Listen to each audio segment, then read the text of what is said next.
All right, what up? Bench Racin podcast with McClure Motorsport, or me and Bailey. Today we're going to do it a little bit different. Bailey's going to take the reins, and he's going to run us through the last two events and a few little things about new carts, Verana, stuff like that. So we're going to get right into it. All right, so we're going to kick off from the second last event, which was Nitro Slam, where we had a very good day out there. So starting off, Casey come out with another very good performance, very consistent lights. I think she come out with a 001 first qualifier, second qualifier, 003 or something like that. The car, we found more consistency in the drag, so we took a bit of fuel out and played with it a bit, and we found going deeper into the night where we struggled with consistency, we gained some consistency back in it. So we started seeing a bit of a performance step up from the dragster, which made it easy for us coming into the later rounds, helping Casey lock races away without breaking out and stuff like that. So that meet, Casey went really good. Like I said, consistent lights. Unluckily for her in the final against Peter Appleby, he had a bit of a scrappy run, and because you can't really hear much in these cars, she sort of, we want to instill the confidence in her that she can stay out the back and it won't break out. But unfortunately, she went a 7:24.5 on a 7:25. And that's something we're going to address. We're going to do something with the car, whether it be mirrors or whatnot, so that she can be sure that if someone's smoked the tyres and nowhere near her, like that's one of the only times the only time Casey ever loses a race is when she backdoors it and breaks out against the person she's racing. I think that one of the only people who have beat her outright was Brody, and she red lit against him. Went 003 red and he went 003 green. So that was a really, really tight race. So for her Outlaws career, she really only gets beat when it's us beating ourselves. So that's something that we really got to hone in on for next season, and we're going to make some changes, and we're going to change the tune-up and stuff as well to get it a bit sharper. Yeah, so even though she lost that final, she still managed that meet to lock away the championship. And a fun fact about that, she's actually the first female at the Motorplex to ever lock away a back-to-back championship, which is a pretty cool feat. Also have to give a special shout-out to Steph Galotto, who did it the meet after. So it was a tight race. Yeah, sorry about that one, Steph. Yeah, but overall good meeting for the dragster at Nitro Slam. The Torrey, all-round great meeting for that car. Compulsory one, we come out, smoke the tyres. Damn, that voice break. Come out and smoke the tyres. Kind of had a chat to Blaze regarding changes for E1. So how did that go? Yeah, it was pretty long ago, so I really, really can't remember. But I think we just put it down to that was the first meeting after the Western Nationals, and we had a lot of stuff happening with the gearbox, so on. So like we got the gearbox rebuilt, and maybe there was a few things that we had a little bit more line pressure in the gearbox. The conditions were insane at that meeting, so the car was making more power. And I think there could have just been a few other more factors. Maybe the track was a little bit different. But yeah, the thing just went up in smoke like crazy. I was not expecting it to do that because we didn't have it hopped up. So we came back to the pits then looked at the data, and we turned it down quite a bit, and then came out for the next run. I think it went to go 40. I think it was 42 or something like that. Yeah. So that worked out pretty well. That was a good enough run to get us into the A final. And yeah, the elimination rounds, like Connor said, it was on song, and we tried, like you said, we were trying to slow it down all day because we didn't need to go that fast. Really, we didn't see a need to go smashing up our record or anything like that. And we still ended up tagging it in the final against Nigel. Yeah. So I think against Sam, did you have what it ran against Sam? No, I think it was a 40 or something like that. 46, 47, maybe, which is right on the double B record, and then we went to the final against Nigel, and yeah, I was even off it, which is so hard to do, like against the top alcohol dragster. I've done it to him before, and it was too close. Like I backed off and pulled the chutes, and then boom, he comes past me right at the last second. I think, holy crap, I really shouldn't have done that. But this one, I dropped the chutes. I was off it early, knocked 15 mile an hour off it or something, and it still went a 42. So we looked at the increments from that run, and it was on another 37, 36, and if we didn't have so much power out of the top end, it would have PB'd 100%. So the car was running. We had it really, really safe out the back for that meet. And so yeah, he had the chutes dropped right in Nigel's grill, but it washes off. Like it did 204 mile an hour that run, and the run before it did 213, 215 or something, doing a 44 or whatever it was. And when it did that 37, it can do 225. So you wash off 20 mile an hour and still going the same time incrementally. It's pretty insane. Like we were just trying to slow it down because we didn't need to go that fast, and the conditions and everything were just coming together for us, and the Tory just didn't want to slow down. So and that run against Sam was with a pedal as well. Yeah, that's right. So and it still went quicker than what we wanted to, so that was a bit annoying. So, yep, in the final round against Nigel, we dinged up the track record, but that made it 2 wins in a row for us. So we're pretty stoked with that. Going into the grand final now, the next meet, Casey come out guns blazing again, 030, 011, 030, 030 for the whole day. No light worse than an 030, so it just shows her killer consistency, and again, it leaves the job down to us to get the dial in right so she can take the wins. But it was running predictable enough again for us to dial hard. We still had to sort of take a few numbers off because it was sort of surprising us each round. We didn't want to run that fine line. But we also didn't want to leave too much on the table because we were racing people like Norb in the final, which actually he ended up going a 6. He was struggling all day, breaking the tyres loose, getting out of shape. And in the final, he went a 6.60 and a 6.60. His first semi-full track pass of the day, really. Yep. And he just left a little bit too much on the tree, cutting a 100 against Casey's 030. So that's where that race was won, and that's why bracket racing is a real finicky thing, because someone can come out and just put an absolute package on your piece, and there's nothing you can do about it. You can never slack off. So that was another good meet for the dragster and Casey. With the Tory coming to this meet, Connor only needed to front for the first round to lock away the championship. And so with that in mind, we only come out for the compulsory qualifier with a planned 100-foot hit, 150 foot, just to when the wheels come down and the car's settled and trucking along. And it did that really well. It carried the wheels for ages. It looked mint, did a 105 60 foot. Yeah, that was like quicker than what we thought it was going to go to the 60 foot. The conditions for that meet really weren't there like they were the meeting before, and we had every intention of swinging at it in the last meet, and it just seemed like maybe the track went away a little bit, and it got cold. It seemed like the start line was really tight, but then like maybe 40 foot out, it went away. So that sort of wreaks havoc on like a suspension setup. So the car it grabs the tire, and then it trips over itself, and then if it's loose out a little bit further, it just completely blazes the tires. So that was a bit tricky to try work around, and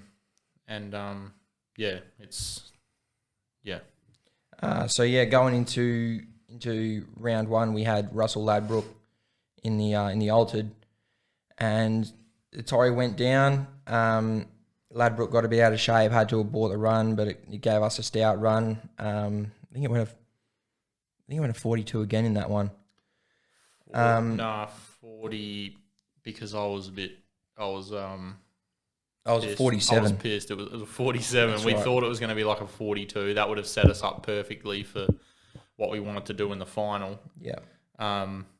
But no, it went a 47, and that was purely just you could see it in the data. I mean, there's no beating around the bush. It was blowing the tyres off from 100 foot to the finish line. And a slightly early chute drop, but a slightly early chute, but that's not here or there. That wouldn't have affected the ET at all. But yeah, the drive shaft was bouncy the whole way through the mid track, which is super frustrating. And as we know, I was in the right lane, and the right lane's notorious for having a bit of a bump at the Motorplex. So once you get into that as well, it started shaking its head. And right about as when the cars wants to settle down and start trucking, you get that little bump and it unsettles it again. Just after the shift. Yeah, so it's true. It was a bit treacherous, but we made it through there, and that luckily that was enough to get us into the A final. Just scraped in. Jet Martin went come out for his first top comp meet, and they went really quick. Obviously, Dad's old funny car chassis that they have, and they've got a cool good combo in there with the Whipple and Big Block Auto. That's a competitive car. It holds the national record for double B altered automatic, 627. I think they ran with it. So that's a quick car, and it went 639, and we went, and their record is a 634. So they were 5 numbers over their index, and we were right on it. So that's how tight it is to get into an A final at the grand final, which is good. I love to see it. I love to see tight racing. I don't want cars that run 10th off the record getting into A finals. Yeah, so that run netted us a final appearance, which is good. And we come out for the A final.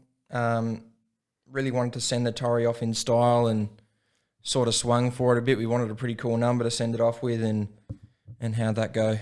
Yeah, well, the game plan. So like coming into the A final, we knew what we wanted to do, and we sort of had to set ourselves up during the day to make that happen. So, but when the car ran a 47, we just knew that it wasn't there. Like what we were looking for was like a low 40, like a 42-40.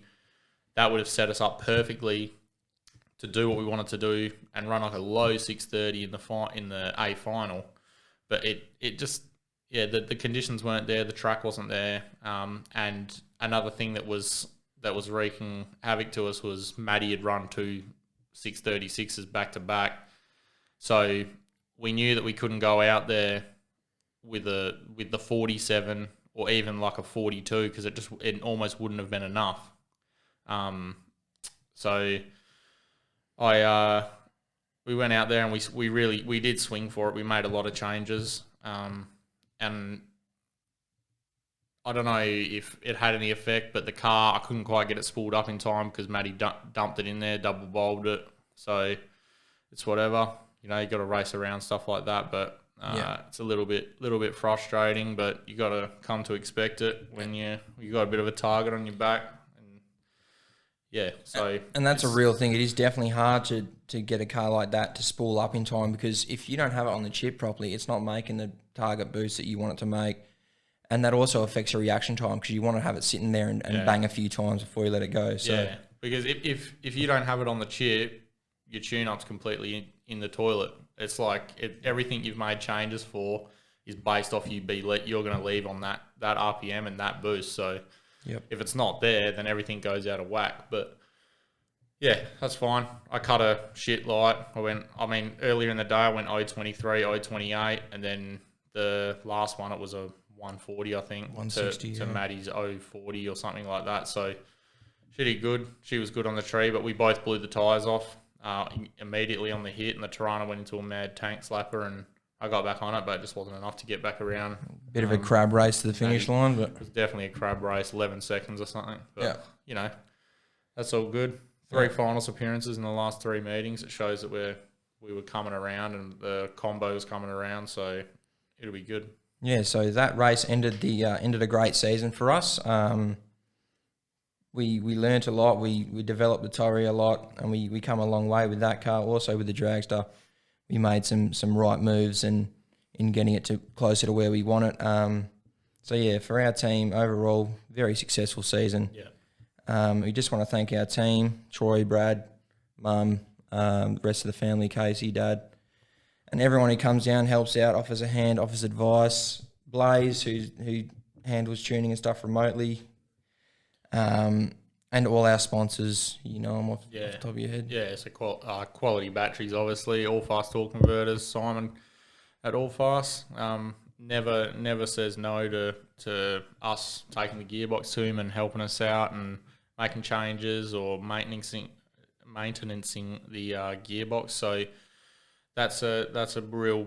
It's been a bulletproof piece for the 3 years that we've been using it, and we're going to continue using All Fast obviously in the next car, and that's going to be an awesome thing to take a sorted, ironed out combo and put it into the chassis that we want to put it in, and that's made for the class, is going to be a game changer for us. So also Garrett Turbo, obviously, Lock and Load, Haltech ECU, awesome people to work with, and hopefully we can keep working with them in the coming season and make our next project even better. Yeah, so while we're on the topic of the Torrey in the season we had, unfortunately, this is the time where we have to say goodbye to our Torrey. We actually had Matt come over, who's bought the Torrey, to come look at it. He was pretty happy with everything, and it was all tickety-boo there. But I just wanted to get your perspective. Are you happy with how the journey with the car went? Yeah, I think so. I think it served its purpose. I mean, it was obviously a little bit starting out. We don't race suspension cars, so we came from altereds, funny cars, dragsters, all of that sort of stuff. So we really never had any idea on how to set up a 4-link or race a slick door car. So we had lots of people, Wayne Keys, Troy off our crew, Blaze Hanson, they all helping us with getting our heads around a slick tyre deal, especially big horsepower. When you're trying to go faster than 650, the suspension setup is everything in a door car. Like you have to have it right. You can't just let go of the button and crab down there for a 680. There's a huge difference when you try to go faster than 650. That's when it tips over the mark, and when you have to really have your stuff together. So it was good to be able to learn and say that we now do know how to run a slick suspension car. Fast door slammer, I mean 637, that's quick. That's a quick door slammer if you ask me, like, let alone it being a 100-inch gas car. And I mean the car was never supposed to run in the 630s again. I got told it by multiple people that it wasn't going to run a 630 again, and I'm not going to name names. I really should, but they know who they are. I got the screenshots, so I know what I've got and who said it, and I think we proved them wrong. The car was not going to run a 630, and we did that, and that was a huge thing for the team. We could have done it. The problem is we could have done it multiple times. We could have run it at that second last meeting. We could have run a track was really good that track meeting. Was there, air was there. We could have run a 20 at that meeting. I have no doubt, but when you're trying to win races and win championships and not just run for world records, then you're going to get that. You're going to get the moments where you go, man, we could have done this, could have done that. But at the end of the day, we won the championship, and we went into 3 finals at the end of the year. So I think the consistency and having the discipline to do that and think ahead is a lot better than just going out there guns blazing and just bogging a big hole in your record and screwing yourself for the next season. So that's more of a how we sort of looked at it. And I think the car got to its point where 630 is probably it's probably quick enough for where we're comfortable with, because we're such big dudes. Like, and if you'd ever seen the car in person, it's not a big car. That is a small car. And if you're over 6'2", I don't think you should be driving that car. Like, and we're 6'4", 6'5", so, and 130 kg. It's not a nice car to sit in. So, just safety wise, I think it's going to be better, more comfortable, more peace of mind when it comes to going 230 mile an hour, hopefully. And it'll be a good move. It'll be safer and it'll be more repeatable. So yeah, that'll be good. But yeah, happy with how our journey with the Tirana went. I think that's just how it was supposed to be. Yeah, I think, especially this year, I think we made huge leaps and bounds with the car. We struggled the first couple of seasons, but we plugged away until we found out what we needed, and it ended up being quite a consistent car. We got to it like before we made the changes we did that really brought it back to life. We weren't certain any run that it was going to go down the track, which made it really hard. I mean, I was driving and it made it really hard to have confidence that it's going to go the distance or if it's going to kick out and go towards a wall. Yeah, well, when we bought the car, it was a pig. Like the setup in it was atrocious. Really, it was like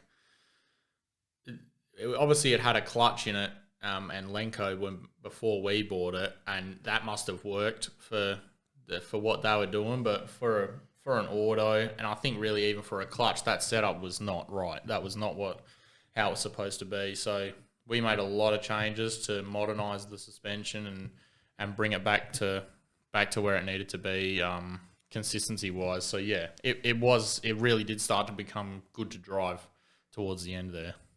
Yeah.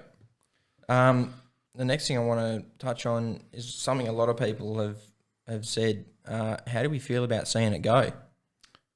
Yeah, I mean, obviously everyone's saying that, yeah, it'd be pretty sad to see it go. I am, but at the same time, I'm just a pure drag race. I just love to go faster and love to keep challenging myself. So that's something that we've always done.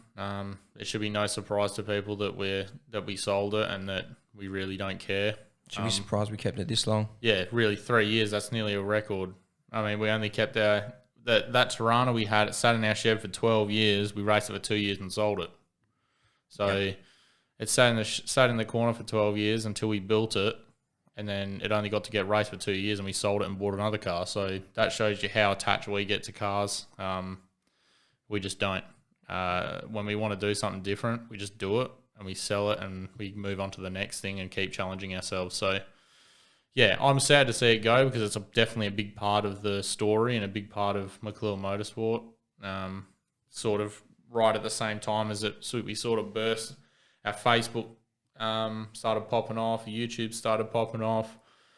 So yeah, it's a real bit of a groundbreaker for our team, and I think the next car will do the same thing.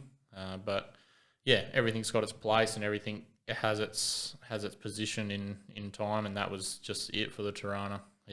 That was where it's supposed to be, and I'm happy with that. I'm not too concerned. Yeah, and being the new car that we're getting is a lot, or that we've got is a lot more safer and stuff. It sort of makes it easier to see the Torrey go because we know we're getting into a nice piece of kit, and it's going to be a good thing. But for the Torrey, it was our first car with me and Connor racing that we actually went interstate with. We went to the Bend. Not that we got to race it much there because we only got 2 runs, but yeah, it's seen a lot of trademarks in our racing careers. So it will be sad to see it go, but we know we're getting into a badass hot rod come next season, so we're not too fussed about it. And I also heard Brody Zappi is pretty keen to get his hands on it, so we'll get it over to him ASAP. Exciting. Yep. All right, so new car, time to talk about that. As most of you might have seen on Facebook, it's a 53 Corvette, door slammer chassis. Why have we gone that? Yeah, well, I mean, it's always sort of been the plan to move up to a bigger and better chassis. We did discuss about, and I mean, this is like 2 years ago. We'd already started discussing doing something to the Tirana, making it longer, chucking the chassis in the bin, doing a new chassis, stretching the wheelbase so that it would be more competitive in the AP environment, which is 115-inch wheelbase. It's just door slammer chassis, pretty much. Ultra production, yeah, it's virtually door slammers at the end of the day. And we were racing a 100-inch Tirana with steel body and just no overhang, no nothing, no advantages to chassis setup really when it comes to racing door slammers and being competitive against door slammers. So we had discussed doing all sorts of things to try keep the Tirana, because we thought that was like our trademark is the Tirana thing, and we'd had two, and everyone was pretty keen on them, and we were worried about going to a different car because that maybe might have turned a few fans away, or might not have sat right with people anymore, and we would have lost interest in the whole program. But at the end of the day, we trust our gut, and we went the way we wanted to, and it was probably before Westerns we'd sort of decided we wanted to go that direction, and we just started putting our feelers out and asking people in the local scene. They'd know who they are. Just if this car was available or this car, and you really have to think when you're looking for a car, it's so hard for people. They just sit there on their phone scrolling and nothing's popping up. You got to think about the cars that you've seen racing that haven't raced for ages, and that's sort of what we were doing, looking for this car, and that's how we found the Tirana. That is the exact thing that happened with the Tirana. Is that had been sitting for 8 years, 7 years, and we thought, and we remembered about that car, and we contacted the guys, and they wanted to sell it. So that's how we approached it, and finding this car, we asked around, and Dad had in mind that he wanted a 53 Corvette. That's really the only door slammer that's ever really lit a spark for him, shape wise and appeal wise, is the 53 Corvette. Thinking back to R2B2, Melanie Troxel racing that in Pro Mod back in the day, one of the first really successful turbo cars in the NHRA Pro Mod scene. And that was really his thing. That was his bread and butter. And I do remember watching that back in the day. So that was a cool thing when we ended up getting our hands on this car. And we did ask even a few people if they knew if Andrew Sutton, which is the ex-Croker car, if that was going to be available, because once again, that's a car that you don't see racing very often. And we thought maybe that would come up, but that thing's got plans, and they're going to race that again. So that's cool to see that car is probably going to come back out soon. And that's much like a lot of other people you contacted regarding maybe getting Monaro bodies and stuff. They've all got plans for them in the future, and they're not looking to sell them. So of course, yeah. So that makes it really hard when for people like us who get stuff and just finish it and race it, is a lot of people don't have that sort of not drive, but a lot of other people like to take their time and get it right, and then eventually they'll bring it out and race it. But we are very impatient, and we ended up, this chassis popped up a few months prior, and it was a little bit out of our price range, and we just went, oh, that's awesome, but we're just not in that sort of, that's not where we're at. And then a few months later, the price dropped, and it popped back up on Dad's news feed, and he thought, oh, that's a little bit closer, like to where I'm thinking, and had a look at it, and thought a bit longer about it, and ended up messaging the guy and made him an offer that was a lot closer to where we were thinking we wanted to be, and he took it. So that was pretty important moment where we locked that down, and then it was time to sell the Tirana. So that's why we put that up for sale, and that went in a day. So that made our lives pretty easy to have something like that locked away pretty quickly, and then we could just focus on thinking about the new car. And had us worrying for a second. Didn't sell in the first 30 minutes like the first Tory, so yeah, we were stressing. Yeah, we were stressing, but no, it ended up quite a few people ended up messaging us, and we had about 4 people interested in the car in the end. So that's always good when you get to post something up and you've got genuine interest straight away. Is pretty reaffirming. You put a good car up, and it's a well-known piece and respected, and it's at a good price point. It's something that we always try to do, and we're trying to move stuff on to work on our new project. So we're never letting stuff go stale in the shed. And it is cool when a lot of the people that sort of ring up and ask about it, they go, oh, don't worry, I've seen everything on this car. We watch your YouTube. Yep. Things bad to the bone. It's just It's another sale point to be able to have all of that backlog there of videos and document the build series on the car is just priceless. You can't go back and do that. Yeah, and we don't hide anything, so everything's out there on the table. It's attractive to people who want to buy stuff. So for sure. All right, that wraps up everything talking about us for the moment. Before we get out of here, I just wanted to circle back to the season ending for us here in Perth, and I just wanted to congratulate some of the track champions. So we'll start off with Outlaw Radial. We got Brian Hicks in Fugly. Takes it only 5 points, separate him and Steve Lundy, the GOAT, in second.